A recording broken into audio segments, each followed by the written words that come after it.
Hello, Ramley and other NFL family, especially Colts family. I'm Peo Time, and tonight we are stoked as we continue our series called MOOF, which stands for the most overly optimistic fan in the NFL because it's the time of year that you got to be optimistic about your team. If you can't be optimistic about your team right now when everybody is 0-0, when can you be optimistic about your team? So we shamelessly are optimistic. We bring the goal of this series is to interview one fan from every NFL team. This will be episode 3. If you missed the first 2 episodes, you can go check that out on my channel. It's been a fun series so far, and I have no doubt tonight will also be a blast and a half. Tonight we are talking about the Indianapolis Colts. Some say they are a team built on a budget. Some say they are the opposite to like what every other team is doing right now. They're all about finding the deals. They waited forever to find their quarterback after trading away Carson Wentz. And we have a fantastic Colts fan who's going to be joining us tonight right after this.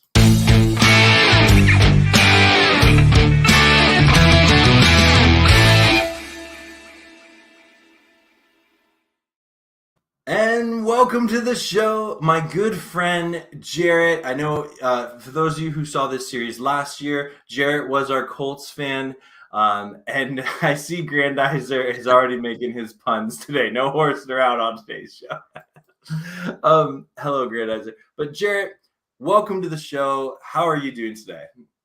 Thank you. It's great to be back on Peo Time. This is my 3rd time, so I feel like I'm becoming kind of a seasoned vet. But looking forward to MOOF Season 2. Been anticipating this call-up to do this show for some time now. It's definitely one of the most important calls you can get all year to be on MOOF. Absolutely. So Jarrod, you mentioned off camera, just to address our viewers, are you really a Colts fan? You don't have any Colts stuff on. I'm in the process of moving right now, so I know we're used to like the big Superfan studios, but I didn't have time to find any of my Colts stuff at the moment. But trust me, I think you'll know by the end of this video. I know what I'm talking about. Okay, I can prove it if there's any doubt. Okay, and I just want our viewers to know we vet these fans, and by we I mean I do. That we do not take subpar fans on this series. We take it very seriously. We want only the most overly optimistic fans that have some sort of realism to them. And Jarrod is definitely the best Colts fan to do that. That being said, Jarrod, what are Colts fans optimistic about heading into this season?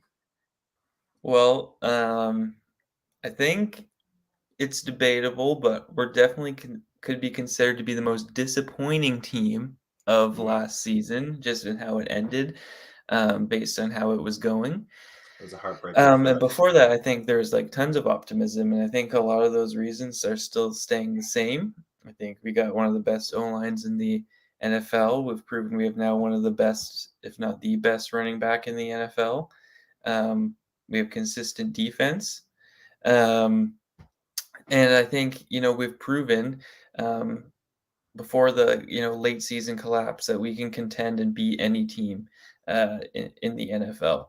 And now the Colts front office and a lot of Colts fans believe we've fixed a lot of the things that went wrong at the end of the last season. And so if we can carry on with how most of the regular season went last year and finish, there's lots to be optimistic about because we believe all the pieces are there. And I think this could be the best team we've had in a long time, post Andrew Luck era anyway. So okay, all right. Those are good thoughts. Looking forward to breaking down this schedule with you. So let's get into it here. Let's do it. The Indianapolis Colts, they start off the year on the road, traveling to division rival. They head to Houston to take on the Texans to start the year. Are the Colts going to start off the season with a win? Okay, so as we kind of move into the early part of the season here, there's going to be a lot of Colts stats you're going to hear that aren't going to be good. One of them is that the Colts have lost opening week 8 years in a row. That's Now, amazing. now, Wow. now, if there's a game to snap, it's this one. Okay, we're in Houston. We got a lot to prove, especially with how last season ended. And the Colts have been like we're we're good against Houston. I don't think anyone considers Houston a threat.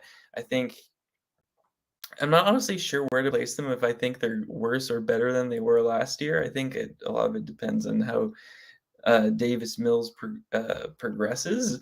Yeah. Um, but I still don't think there's a lot of pieces. So I'm gonna say we're snapping that first streak, and and we're going to open the 2022 season with a win in Houston, big division win, opening. Oh man. Okay. Big breaking the 8. That's crazy. They haven't won an opening game in 8 years. Wow. I know. That's amazing. We will take this quick question here from Grandizer. Is how did Yeah. you become a Colts fan, and how many jerseys do you own? Who is your all-time favorite Colts player? Okay. Yeah, big question there. How did I become a Colts fan? As I was young, and I come from a football family. Like, my family watched the NFL my whole life.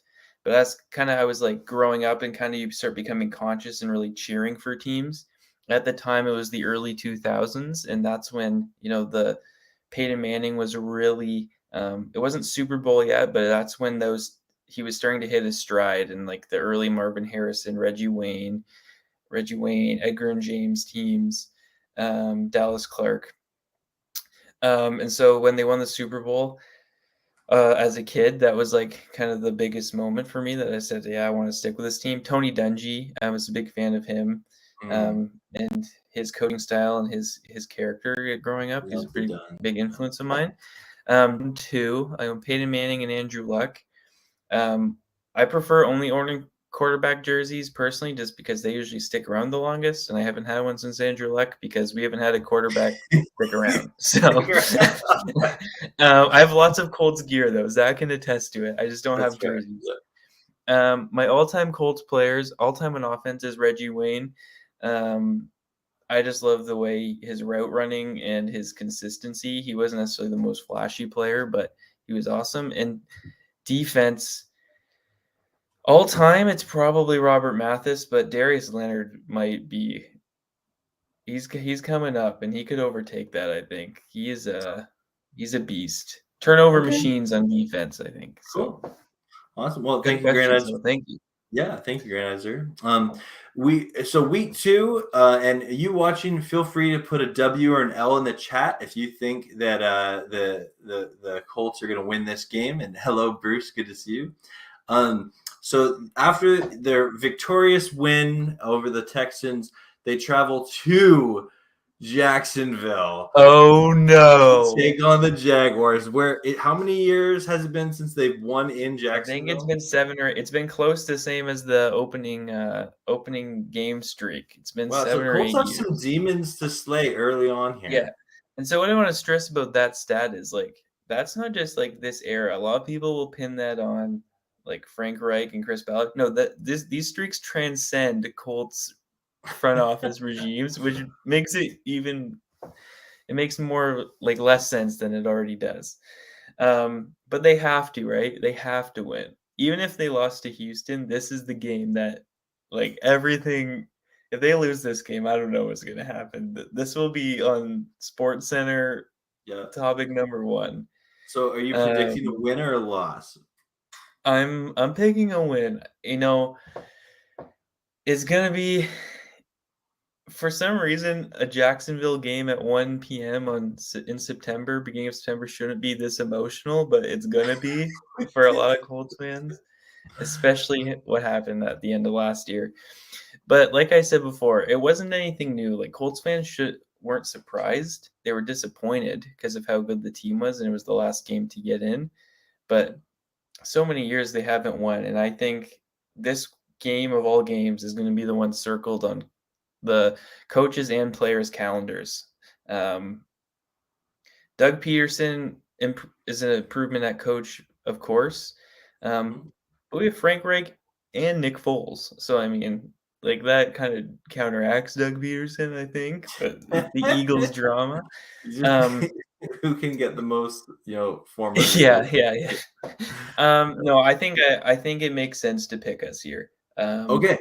Okay. So the Strat Colts to starting. start the season, beating two of our longest held terrible streaks, I Yeah. think puts us on a great trajectory for the start of the season. Okay. Well, so Colts fans just emotional early on here, and then after you've conquered those giants, you take on the giant that is the Kansas City Chiefs and Patrick Mahomes.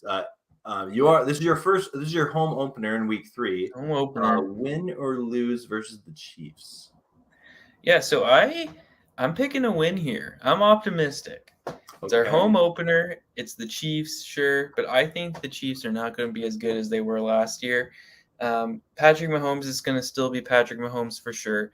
But I've heard your other couple guests talk about it, and they can be hyping up. The Chiefs can be hyping up their rookies and undrafted people, and I know they got Juju, but without Tyreek Hill, that changes their deep level threat completely. Even if they still have Travis Kelce. I think the Colts secondary was one of the weaker parts of last year, and they definitely improved. They got Stephon Gilmore, who's still very good and Defensive Player of the Year. They've upgraded the safety position a ton, bringing in Rodney McLeod. And I just think our offense can contend. Even with Matt Ryan, he's going to be a bit more consistent passer than Carson Wentz was. As long as we have Jonathan Taylor in that O-line, we're going to be playing bleed the clock every matchup, no matter who's on the other side. Okay. And I think that favors us. All right. And I Well, think the crowd's going to be this is a home opener. I'm pretty excited about that. But yeah, I think 3-0 to start the season. I'm feeling it. okay. All right. Well, the Colts fans are going nuts. And then you have another game at home. You welcome in division rival, the Tennessee Titans. Tennessee Titans. Gonna beat So the this Titans. this series been back and forth. Last year, we unfortunately lost both. One, Carson Wentz was playing with both sprained ankles, and we still almost won. Yeah. And the other one, he threw a pick six in the end zone, which Rams fans can relate because Matt Stafford did it literally the next week. But people forget. Yeah, we won the Super Bowl. I had to bring that up on the Rams channel. I had to bring that up. Okay, that's fair. You said we won the Super Bowl, so it's okay. Yeah, you're right. Carson Wentz on your team. I think the Colts get a win here. I think the Titans definitely have gotten worse. Whether you can argue the Chiefs or not, the Titans definitely have gotten worse. They've lost a lot of key people. AJ Brown, that's a big blow. And Tannehill, even if the Tannehill's overall record, like the Titans' overall record with Tannehill against the Colts, has been pretty good, Tannehill turns the ball over to the Colts at least 2, if not 3 times a game. Like the Colts have been able to know how to play against Ryan Tannehill. And I think our offense is going to be able to score now with consistent quarterback play. So I think 4-0. I think except the first quarter of the season, it's a good time to be a Colts fan. Okay, all right, 4-0, and then you got a short week here. You're traveling to Denver to take on the Broncos. Win or lose? Win or lose. So I've been thinking about this one. Short week. It's our first primetime game, Thursday night. But I do think this one is going to be a loss. I think it's going to be close. I think the Colts. I don't think the Broncos are as good as people necessarily hyping up to be. They're not my favorites in the AFC West anyway. Okay. But I think, we've played 3 division games and the Chiefs the first 4 weeks. And then short week, mile high, altitude. Colts aren't used to anything like that. And I think we'll be a bit tired. So I could see us losing this one. Short. Okay. All right. It's all right. So take the L. So you're 4-1 on the year, and then you're getting a lot of these division games out early. Wow. Really early. 6, you welcome in your your arch nemesis, the Jacksonville Jaguars. No, they're only our nemesis in Jacksonville. This is going to be a win. In Indianapolis, we beat them every time. So you're gonna sweep the Jags, okay? We're gonna sweep the Jags. Yeah. I felt, especially we're coming off a rested week, a week and a half of rest against the Jaguars. No excuses. We should have this one, I think. Okay. Yeah. And Jake, I do see your comment. We're gonna leave that till 2 bye-week hot takes. Don't worry, that's gonna come in there. Might be a bit. We have another really late bye week, but we will get to it. Yeah. Oh, absolutely. But that's a good hot take. I like that. That's what we do. We make the show up as we go along. So then you're 5-1, and then you're another division game early on. Okay, wait. Just to point out, so it's week 7. You have played 5 division games. 5 of your first 7 weeks is division games. That's so weird. Yeah. So you're playing the Tennessee Titans in Tennessee. Win or lose, you're going to be able to sweep the Titans? I'm thinking this is the year we can sweep the Titans. The past couple of years has gone back and forth. I know last year the Titans swept us, but most of the time we've been splitting. But I really like our team, I think, this year against the Jags. I think last year we proved we could have beat both of those games and we lost late. And I just think with how they've kind of regressed this offseason, and I don't know, I'm interested to see how their locker room goes with Ryan Tannehill's comments that he doesn't want to mentor people. I think and I don't necessarily blame him for that. I think he feels pressure with how he performed in the playoffs as the 1 seed. I think him feeling that way is understandable. Whether or not it's still the right thing to say to the public is another matter. But I think we can beat him. I like Derrick Henry versus Jonathan Taylor isn't the most exciting matchup in terms of like receivers and flashy plays, but I mean I think they're 1 and 2 at the best in the position. So it'll be a great game, but I think the Colts can beat them.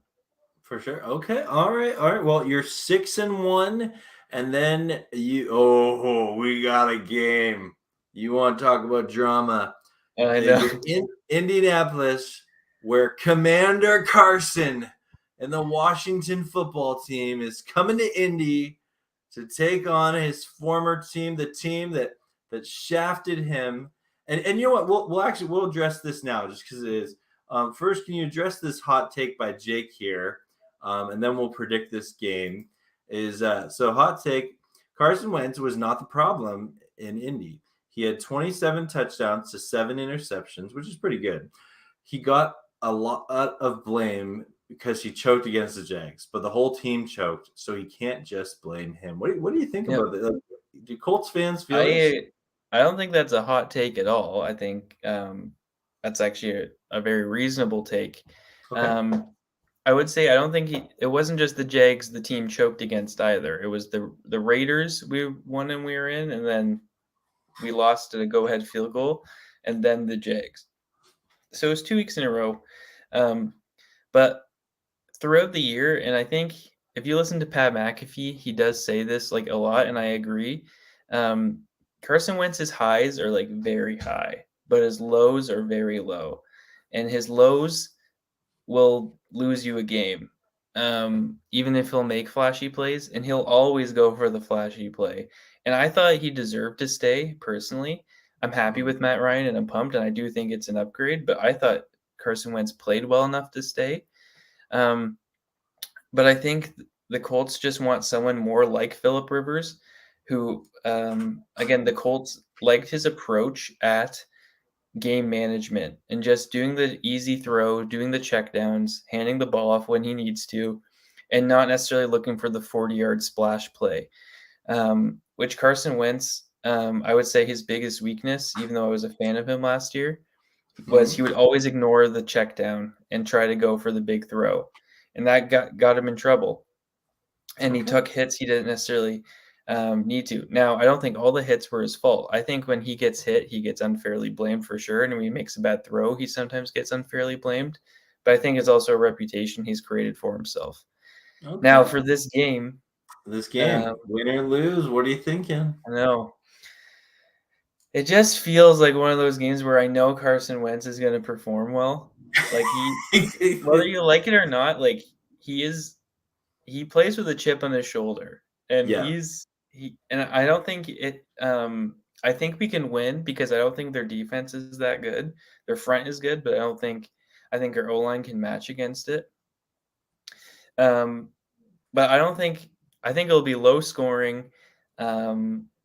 Affair, and I could see Carson Wentz playing well. I mean, we've replaced him with Nick Foles too. Like we just just signed the guy who keeps following him around. Yeah. Um, So but I can see it. you're saying the Colts are taking the L week 8. No, Colts taking the win. They're taking okay. Yeah, All it's right. gonna So be you're low scoring though. It's gonna be low scoring. 7-1, and then and I welcome everyone who's come in. I see AK Eagles podcast. Good to see you, my friend. You're traveling week 9 to New England to take on the Patriots. Win or lose? I know. I The Colts, remember. So last year, you destroyed the Patriots last year. well, Jonathan Taylor had one of his biggest games last year against the Patriots. But I remember last year in MOOF, I predicted a loss because I just said, "Man, the Patriots have always played the Colts well. It's one of the most biggest rivalries in the past 20 years in the NFL, but it's really favored the Patriots for a long time, for the past 10 years anyway." Now, the thing about last year's game that scares me a little bit is the Colts scored like 30 points in the first half, and then the second half it was all Patriots, and the Colts were just hanging on until Jonathan Taylor hung back in there. I could see this being a loss. It's on the road. It's in Gillette, which is one of the harder places to play. And I think just the way that Patriots game ended last year, I think Bill Belichick knows how to take away your best player. I think he knows now who the Colts' best players are because Jonathan Taylor did emerge in the second half of the season last year, and I could see that being an L. Okay, you're giving the L. Okay, all right. Well, you're still 7-2. At this point in the season, I have no doubt that all the pundits have the Colts ranked in their power rankings, things like that. And then you're traveling to Las Vegas to take on the Raiders. Win or lose? So I don't buy the Raiders hype either. I don't really buy the Broncos hype. I don't really buy the Raiders hype. Okay, you're not buying the AFC West hype. Okay. No, I think they got a lot of flashy players, and I mean, the Raiders have definitely improved, but I'm not convinced that it's enough to beat a team like the Colts. Devontae Adams is going to be hard, but I think we have the corners and the secondary now. If this was last year, I think the Raiders would win, but I like our defense. I think our defense could be really, really good, even better than 2 years ago. We got Yannick Ngakoue from the Raiders, who replaced him with Chandler Jones. And Chandler Jones has a couple big games a year, but the past couple of years, I don't really think he's been that great in terms of production. I think he pressures pretty well still. But I like our defensive front against that Raiders O-line. And I think our offense, just again, like I said, in terms of game management, if we can do that, and Matt Ryan is able to pick apart that secondary, I think we'll be okay. So you're taking the win. Taking the win in Vegas. All right. Well, that's 8-2 on the year, and then you are headed. Oh no, you're back home, and you welcome in the Philadelphia Eagles.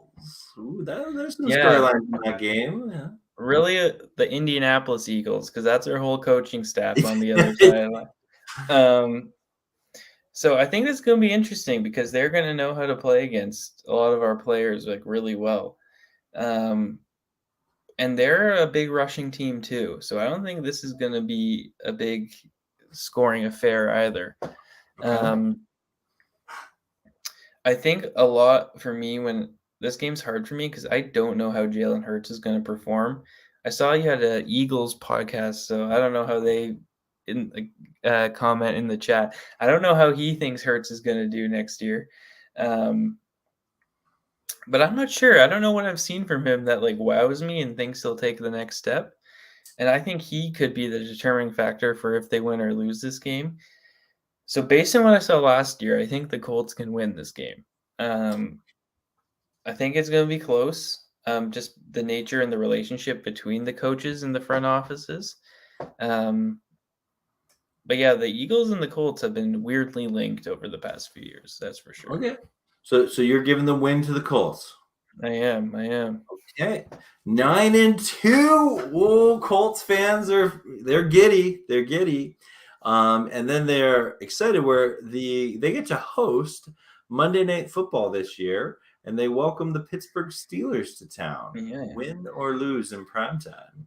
So like the Patriots, the Colts always seem to play terrible against the Steelers, no matter when it was. And the last time we played, actually, Jacoby Brissett was our starter. We were rolling. We beat Kansas City Sunday Night Football, and then he got injured in Pittsburgh, and our season was completely derailed. I think this season is going to be, well, not a rebuild for the Steelers. It's not going to be as glamorous as their other years usually have. I think they got a lot of development that they're going to be working on, even if they have some, like a lot of the pieces in place. I'll be interested to see what their team goes, but Monday Night Football, I don't even remember the last time it was in Lucas Oil. It's been a long time. Yeah. And I think the Colts, after dropping that earlier prime time in Denver, will want to for sure get this one at home. Okay. All right. Well, that's another win for the Colts that takes you to double digits, 10 wins, 2 losses. And then week 13 rolls around and you are traveling to Jerry World to take on the Dallas Cowboys. Win or lose? Sunday Night Football right after Monday Night Football. This Right, never yeah. happens to the Colts. Yeah. This is our most primetime games we've had in many years. I think the Colts could drop this one. It's again a short week with another primetime game, so emotional game followed by this one. And I guess I'm not really entirely. I don't follow a lot of the NFC East in particular. I think if it comes to a shootout, I don't think the Colts can win that way. And I know for sure the Cowboys can score fast. Yeah. Their defense might be, I'm not really sure where their defense is at personally. I don't think it's gotten better necessarily. So I think the Colts have a chance, but I just think in the nature of how the schedule has been built, and this being an NFC game, so it not being necessarily as critical, I could see the Colts dropping this one right before the bye. Okay. All right. Well, the Colts, it's been a long stretch. You're finally at the bye week here. Week 14, you are 10-3 by your prediction. And anyone who's been watching this series knows that whenever we get to the bye week, it's time for Bye Week Hot Takes. The hottest takes on the bye week. Yes, that is correct. It is time for bye week hot takes. We have 3 hot takes here taken from various corners of the internet, such as Twitter, Facebook groups, forums, Reddit pages, comment sections on websites. And we try to pick hot takes that have some weight to them, but Jarrett has not seen these. He is going to be reacting raw to them. If he agrees with them, disagrees, he can say good take, bad take, any kind of take, old Nick take, I don't know, sing a song. Anyway, here is hot take number 1 in the segment of Bye Week Hot Takes. The Colts will win the AFC top seed in 2022 due to the cakewalk of an AFC South division they have. And for those I think of you who don't know, I think a lot of people would consider that a hot take just because of the way all the hype's going around the AFC West. But kind of like I've been referring to, some teams in the AFC West have to lose. It's just the nature of it. They all can't win. All 4 for sure can't get in, maybe 3. I think the Colts can get one of the top seeds, but will win the top seed. You know what I think determines that? I think if they beat the Chiefs, if they beat the Raiders, and if they can split the AFC West or go 3-1, I don't think that's unreasonable. I think their biggest competitors could be the Chargers or Buffalo. If I had to pick 2 other teams going into this season. But I haven't considered that, but I believe it. Okay. Yeah. Especially because, too, like 5 of our 6 division games as we've gone through have already in the first 7 weeks of the season. That's true. So I think we could get the division pretty quick. Yeah, we could get out in front pretty quick if we play well. Yeah, that's fair. Okay. Hot take number 2. Jonathan Taylor should be the number 1 running back in every fantasy draft because he will have over 2,000 yards combined rushing and receiving this season. Okay, I like the first half of that. I think the second half is definitely a hot take. But yeah, if you're in fantasy, draft Jonathan Taylor because nothing's changing. What will change, and maybe this is as you're starting to early prep your fantasy, is Nyheim Hines is going to have a big year. He's already practicing in the slot, which he played a lot of with Phillip Rivers, and he wasn't used as much last year that way, and he was underutilized. A lot of Colts fans think, in part because Carson Wentz didn't check down, and he is our receiving back, and he's lethal, and he's proven that he can outrun almost anyone on the field. So I think, mid-round, late-round steal, if you can get him, Nyheim Hines is a good pick. I don't think 2,000 yards combined rushing receiving is going to happen, but number 1 RB in fantasy. You should pick both. The running back room of the Colts will be productive this year. Okay. And the final hot take is the Colts are under the most pressure in the AFC, and missing the playoffs will result in Frank Reich being fired. Okay, the most pressure in the AFC. I don't think they're in the most. I think the Browns might be in the most. Okay, that's fair. Yeah. I'm trying to think if there's any other teams. And off the top, I think they're definitely up there, though. I don't think off the top of my head, it's the Browns first. I think missing the players could result in Frank Reich being fired, which I don't like to think of, and I don't think won't happen because I think he's a good coach. It's hard for me to see how it could come better, how we could come better with the people we have. I think there's a deeper cultural issue if we do lose in the playoffs again, or if we don't make the playoffs rather. But you're right. He hasn't won a division since he's been there. He's made the playoffs twice. But he's gone to a quarterback carousel, and he's performed well with all of them. Like Jake said earlier, Carson Wentz had a decent year, and I think that's proof of Frank Reich's coaching. So they're definitely one of the teams with the most pressure, especially with how last year ended. But Cleveland, man, I don't know what's going on over there. That's fair. Well, this has been Bye-week hot takes.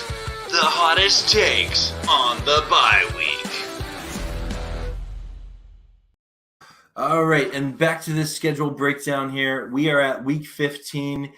You have the Colts at 10-3 headed into the bye week. Coming off the bye, you are taking on the Minnesota Vikings in Minnesota. Win or in Minnesota, I think this is a win. Minnesota has got a lethal offense when it's clicking. But the best way to stop Minnesota is to just pressure Kirk Cousins over and over and over again. We played them last year or 2 years ago, rather, when we had Phillip Rivers, and he had like 3 picks in the first half against us. A lot of the defensive players are the same. I think the game plan against Kirk Cousins still remains the same. Lots of pressure, and I think our defensive front is the best we've had it in at least 10 years right now. So I think our defense is critical for us winning this game here, to overcome the potential firepower that Minnesota has flashes of. Okay. So you're at 11 wins, 3 losses, and headed to Week 16. It is a Monday Night Football showdown where you welcome in the Los Angeles Chargers. Win or lose? I'm pretty pumped for this one. It's capping off Christmas, Boxing Day, Monday night game, after the big Rams-Broncos game. So I'm curious how this will go. Gus Bradley was the Raiders' defensive coordinator last season, and I think he knows how to play against Justin Herbert. Now this is an upgraded team, but I think while they've gotten key pieces on offense, it's more upgraded on defense for the Chargers rather. So I think Gus Bradley will have some good insight on how we can pressure and disrupt the rhythm of Justin Herbert. Now, I do think this will be a loss either way. I think it's a close game. I think I'm excited. It's another primetime game at home, another Monday nighter at home, and I think the Colts play well. They have the chance, but something in me says we're gonna lose this one. Okay, all right. Well, so you're 11-4, and then you travel your final road game of the season. You on Week 17, you travel to New Jersey to take on the New York Football Giants. Yeah, Happy New Year, everyone! It's January 1st. This game. Yeah. I think this is going to be a big win. I don't think it's going to be close. I don't even know who their quarterback is going to be. Is it going to be Daniel Jones, Tyrod Taylor, or someone else? Yeah. I don't know. I don't think I could name even right now like 5 defensive players that are like well known. I think our offense rather than our defense here will have a big game. Okay. All right. Well, you're at 12 wins going into Week 18. You've probably locked up the division at some point here with this, if this is prediction is correct. But you do have your final division game of the year here. They saved it for Week 18. You're at home in Lucas Oil Stadium in Indy, taking on the Houston Texans. Not sure what the Texans are going to be playing for at this point in the season, but winner. Is this are the Colts resting players and maybe a loss here? No, I think this is a win. Especially how last year ended. I think the stars will want to play at least for maybe half the game, and they'll want to prove something that they can finish this season. And I think that goes for the Giants game too. Actually, last week, I think just the way the last 2 weeks ended, it wasn't just the Jags; it was the Raiders as well.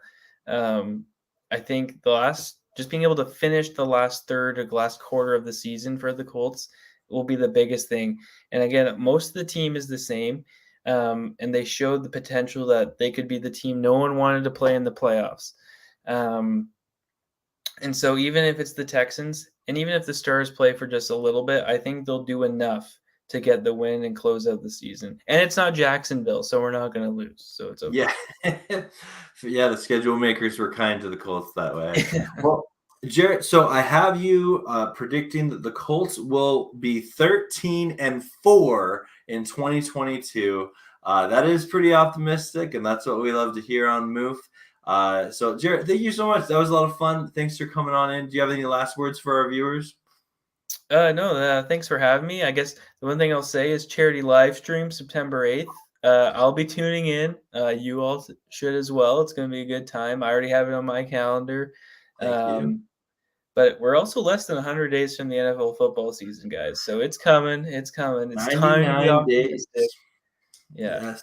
99 Aaron Donald days until the NFL season starts. So thanks for the charity live stream shout out where we will be raising money to fight food insecurity around the world. Excited about that. And Jarrod, thanks for your support and thanks for coming on the show today. Problem. See you, everyone. All right, Jarrod, just hang out and I will talk to you right off camera here. Those of you watching, thank you so much for tuning in. Please like, comment, share, all that good stuff. But comment below whether you're watching live with me now or on the replay. What are your predictions for the Colts? Do you think Jarrod's crazy predicting 13 wins? Or do you think that maybe he's not being optimistic enough and you think the Colts are going to run the table and go 17-0? We want to hear from you and talk to you in the comments below. Have a great night, everyone, and we'll see you in the next episode of MOOF.